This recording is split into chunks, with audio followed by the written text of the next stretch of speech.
course, there's ongoing monitoring, which is, by the way, something we do, and now we're working on governance and estate planning with Susan. Sal and his team are monitoring. And as we all know, from nothing is easy when you mention the word tax, and from a tax point of view, Michael did a brilliant job in upfront structuring it, and then his poor colleague Bob Charron has to do the tax returns at least once a year.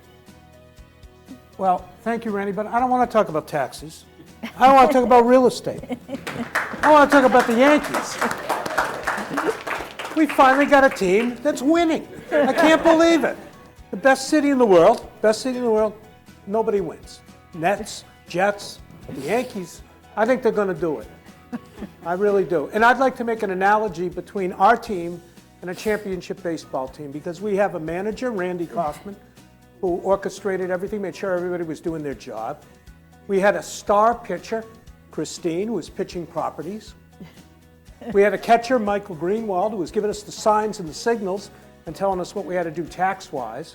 And at the key positions of shortstop and center field, we had Bob Knackel and we had Sal Russo. And then there's me. I walk out of the dugout with a whisk broom and I sweep off home plate. And it doesn't take a lot of skill, but there's no game without me, right?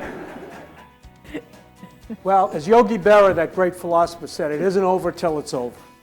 And we had a lot of details to go through once the title was transferred. First thing is we get a deal Bible, get the Bible. Now in the old days, we used to get big books, hundreds and hundreds of pages to go through. I mean, we had 21 properties, 17 different states. We got a 1/4 of an inch PDF. That's what we get, with hundreds of things to scroll through. I like the old school. I like the pages. I like to highlight. I like to underline. I like to put Post-it notes on things. You can't do that with, or at least it's difficult with PDFs. But we went through everything and we determined that, first of all, we had to register in all these states. We had 17 states. Some places like West Virginia, you had to register twice, once with the Secretary of State, once with the tax department. And when you register, of course, you have to pay a fee. Every time you register, you got to pay a fee.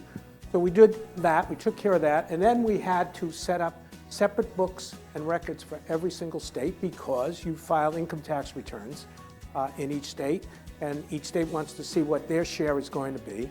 And some states like Oklahoma, they even want a separate balance sheet just for the Oklahoma assets. So all that, and the result of it was, this was the 2018 tax return right here. Now, admittedly, there was a couple of entities involved. It wasn't all just because of the states and the deal, and there were some complications, but it was really an awful lot of work. When you do real estate deal, the two things you got to think about are cost segregation and Section 199A, which is the new 20% tax deduction, which is based on the qualified business income. Regarding cost segregation, that is the process of pulling out personal property from real estate. And it's really a preferred method of depreciation, but it's not cheap. You got to bring in engineers, and you have to segregate the property. The reason you do it, fast depreciation. You can depreciate personal property a lot faster than you can depreciate real estate.